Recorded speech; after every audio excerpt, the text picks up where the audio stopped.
Fala, Disconnector, tudo bem com você, cara? Eu sou o Pablo Lima, seja muito bem-vindo ao Discotech, cara, o quadro novo aqui pela Disconecta, onde vamos falar aqui sobre algumas rusgas tecnológicas aí que cercam a magia da reprodução da mídia física. Hoje vamos começar falando aqui sobre a 33 RPM versus 45 RPM e o que cerca isso aí, o conceito, a história das rotações dos discos, as preferências dos produtores e dos colecionadores e a qualidade sonora, cara, que tem para cada tipo de mídia dessas aí, depois da vinheta.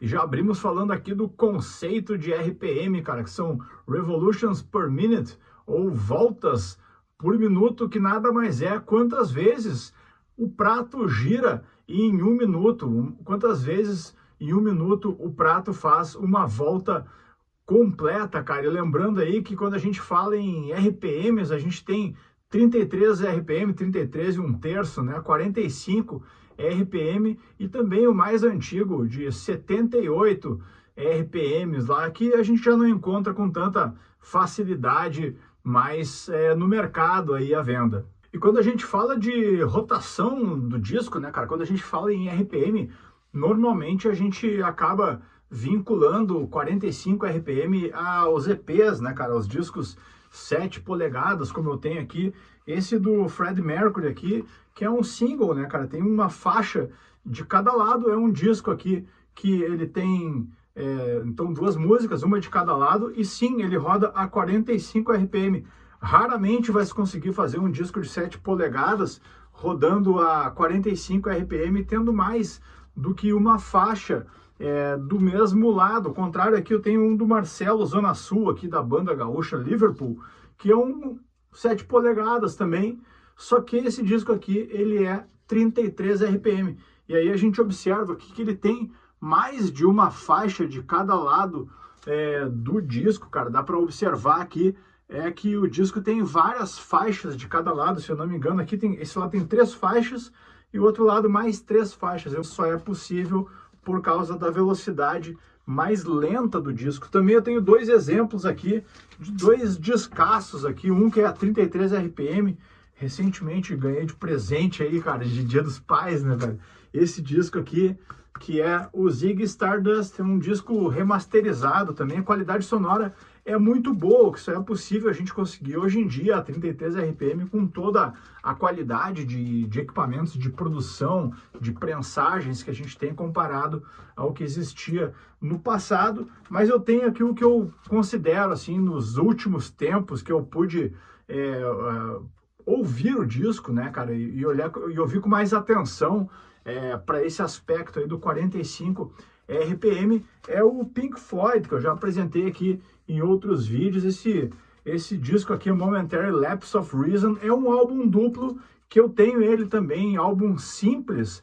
Na versão álbum simples, então 12 polegadas, ele está rodando a 33 RPM. Na versão de álbum duplo, cara, ele roda a 45 RPM. A gente vai entender um pouquinho agora sobre o conceito da RPM que está por trás dessa diferença aí, né, da qualidade sonora, o tamanho do disco e por que essa escolha aí das velocidades, cara.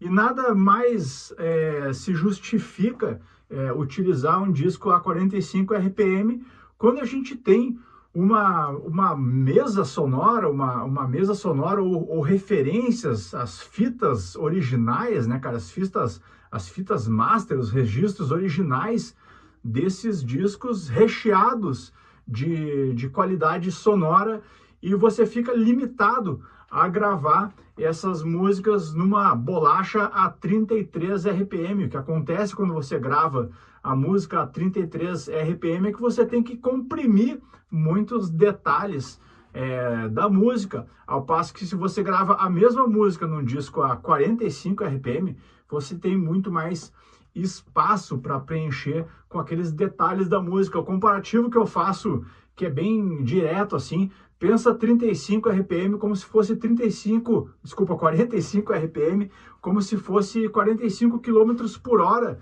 você dirigindo um carro, ou você dirigindo o carro a 33 quilômetros por hora. No final do percurso, você vai ter percorrido já de 33 para 45, você vai ter percorrido aí 12 quilômetros a mais no final de 1 hora do que se você tivesse andado a 33 km por hora. Ou seja, você vai ter 12 quilômetros de terreno, de detalhes daquele asfalto, daquela pista que você transitou a mais, e você vai precisar comprimir isso aí dentro de um espaço de disco. Então você vai pegar essa pista que você percorreu aí e como se fosse enrolar ela na volta numa espiral. O que vai acontecer? 45 quilômetros enrolados em espiral ocupa muito mais espaço do que 33 quilômetros enrolado em espiral. Então, basicamente, o que acontece é que você precisa ouvir aquela música que tem uma duração de 5 minutos, ainda em 5 minutos, só que a 33 RPM você tem uma pista desse tamanho, e a 45 RPM você tem uma pista bem maior, o que acrescenta aí espaço e disponibilidade, ou alguns também criticam isso como sendo mais tempo de remasterização, obviamente, porque eu tenho muito mais elementos, muito mais condições de colocar para dentro do disco, para dentro da música, aquelas características originais lá que foram gravadas na gravação original. Vamos falar sobre as diferenças do 33 e 1/3, ou 33 RPM, conhecido popularmente, e o 45 RPM. A diferença gritante é na experiência musical, sem considerar a qualidade sonora. Em primeiro lugar, que se você tem um disco gravado a 33 RPM, você vai ter mais comodidade, ou seja, vai ter mais músicas do mesmo lado e você vai precisar virar o disco menos vezes. Por exemplo, esse disco do Pink Floyd aqui, que é um álbum duplo, eu preciso ouvir 4 lados do disco para ouvir todo o conjunto musical dessa obra, ao passo que no 33 RPM eu só viro o disco uma vez para ouvir o registro completo, cara. O que é o ponto contrário a isso, né? É a qualidade sonora, como eu comentei antes ali. O 45 RPM você tem condições de acomodar praticamente todos os detalhes da gravação original, cara. Tem espaço de sobra em 4 lados para serem gravados e distribuídos e masterizados da forma que o engenheiro de som prefere. E lembrando que se você é colecionador de discos, cara, e tem na sua coleção alguns discos aí que não fazem mais parte da sua vibe musical, do seu gosto musical, que muda aí ao longo dos anos, ou mesmo se você herdou alguns discos, cara, entra lá na Desconecta e te cadastra, cara, como vendedor.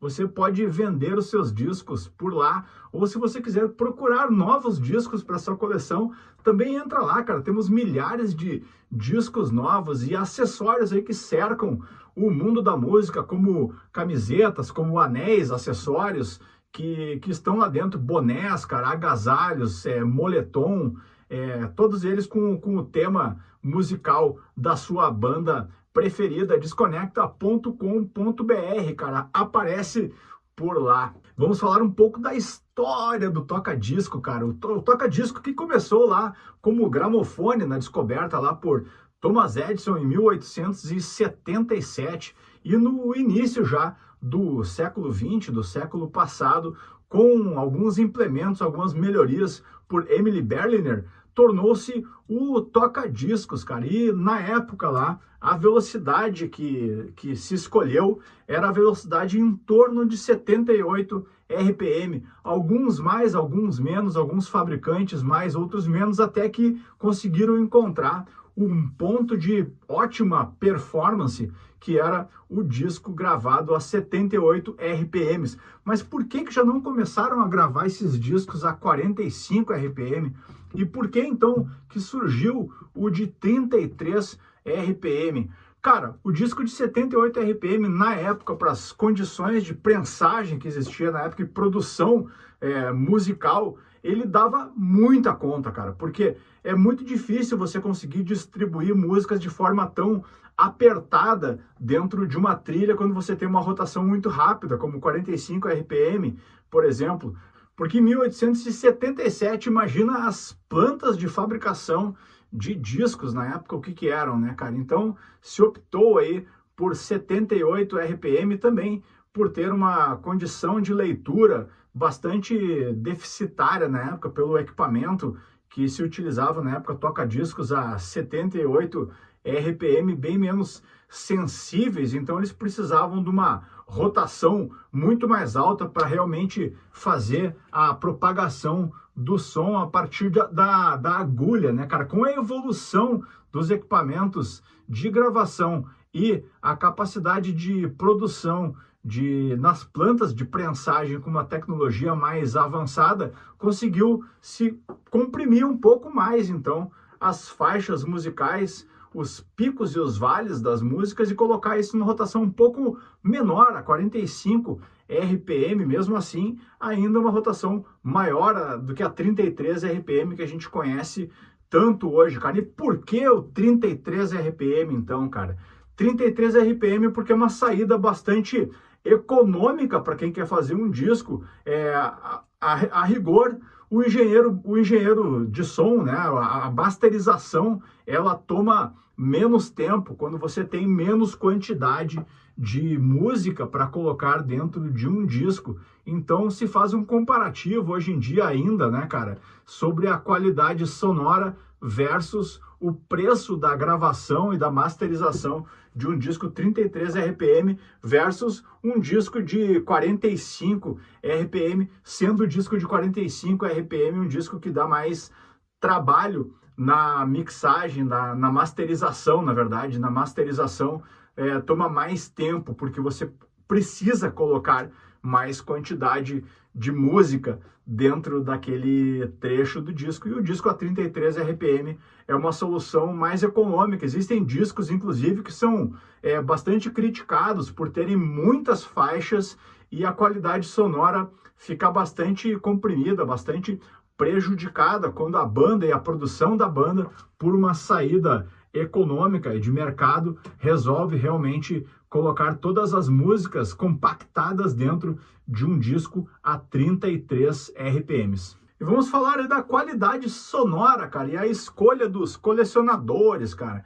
Por que que a maior parte dos colecionadores, em torno de 65%, escolhe discos a 45 RPM e somente 15% dos colecionadores têm uma preferência pelo disco a 33 RPM e uma diferença aí de colecionadores que não se importam muito com essa questão, que é o meu caso, optam realmente por uma rotação ou outra, cara. Começando pela rotação a 45 RPM, sem dúvida é uma questão física, cara, não é uma questão de mercado, não é uma questão de hype, não é uma questão de ser legal ter um disco a 45 RPM, é simplesmente pelo fato que em um segundo cabe muito mais quantidade de música num disco a 45 RPM do que num disco a 33 RPM. Em outras palavras, passa por baixo da agulha muito mais música no espaço de tempo de um segundo, por exemplo, do que passa de música em um segundo num disco a 33 RPM. Também existe a questão da dinâmica, da velocidade do disco na agulha, que gera aquela propensão, aquela propulsão da agulha, aquele impacto na agulha mais forte. Então a música também acaba tendo um desempenho mais interessante, uma dinâmica mais interessante. Se você escuta o mesmo disco, a mesma música a 45 RPM e a 33 RPM, considerando que os dois discos foram prensados em equipamentos atuais, ou seja, foram uma reprensagem de um disco antigo, então em condições de produção igualitárias, com equipamentos de mixagem, de masterização também iguais, você vai notar que o disco a 45 RPM tem um som muito, mas muito superior. Mas como eu disse, eu sou um colecionador, por exemplo, que não dou muita bola para esse tipo de coisa. Você tem que ter um equipamento hi-fi muito bom, muito potente, para ouvir realmente toda essa fidelidade, né, cara, que a música gravada num disco a 45 RPM te oferece. Eu acabo optando por discos a 45 RPM quando são escolhas aí em função de relançamentos que na época tinha uma qualidade de gravação muito inferior e que eu tenho certeza que agora foi remasterizado por um trabalho diferenciado ou com alguém que tem uma capacidade de remasterização mundialmente reconhecida, que foram trazidos elementos originais da gravação lá da época que não puderam ser colocados para dentro do disco de 33 RPM, como é o caso desse aqui do Pink Floyd, cara, que traz elementos que não cabiam dentro do disco a 33 RPM, e quando você escuta realmente, você se surpreende com a diferença da qualidade sonora, cara. Outra opção também que você pode ter para escolher um disco a 45 ou até mesmo a 33 RPM, se você estiver buscando uma qualidade sonora melhor, cara, é pegar um disco de época e comprar esse disco atual. Lembra que o disco para o colecionador, o disco de época, ele tem realmente um valor, né, um valor até de mercado mais alto, né, como colecionador, como uma revenda, por exemplo. Mas se você quiser ter uma experiência musical diferente, vale a pena pegar uma versão remasterizada, porque ela pode te trazer como experiência novos elementos da música que na época não estariam presentes no disco, porque simplesmente as plantas de prensagem e os equipamentos de gravação que existiam disponíveis nos anos 60 ou nos anos 70 não chegam nem perto das condições de produção de plantas modernas que existem hoje disponíveis, cara, no mercado da mídia física. E se você gostou desse vídeo, cara, dá um tapa na sineta aqui para ser avisado quando tiver uma nova edição aqui, um novo episódio aqui do Discotech. Lembra de se inscrever aqui na Desconecta, cara, isso é muito importante pra gente, motiva a gente a fazer o nosso trabalho. Nós estamos sempre buscando novidades para você. Fica ligado, te cuida. Um abraço e até mais!